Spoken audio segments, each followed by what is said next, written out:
ഒരുപാട് അയ്യോ വെല്ലുവിളി എന്ന് മാത്രമേ ഞാൻ 52 ചിത്രങ്ങൾ അദ്ദേഹത്തിനോടൊപ്പം അഭിനയിച്ചു. ഈ കൂടെ അഭിനയിക്കുമ്പോൾ അദ്ദേഹം ഇപ്പോൾ ഇന്നസെൻ്റ് ചേട്ടൻ്റെ കൂടെ നമുക്ക് അഭിനയിക്കുമ്പോൾ വളരെ സോഫ്റ്റ് ബിഹേവിയറാണ് ചേട്ടൻ. ഒരു തെറ്റൊക്കെ പറ്റിയാലും കുഴപ്പമില്ല, നീ തെറ്റിച്ചു എന്ന് എനിക്ക് മനസ്സിലായി, എന്നെ കൂടെ തെറ്റിക്കല്ലേ എന്ന് പറയും ചേട്ടൻ.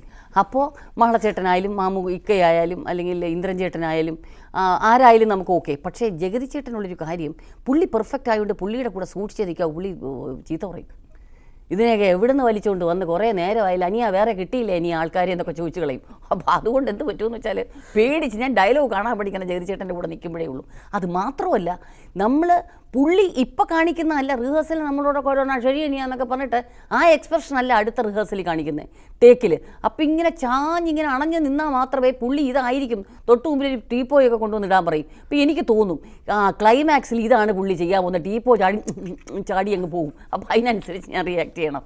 അപ്പോൾ അങ്ങനെ പേടിച്ച് ഞാൻ നിന്നിട്ടുള്ളൊരു നടൻ എന്ന് പറയണമെങ്കിൽ അദ്ദേഹം ജഗതി ചേട്ടനാണ്.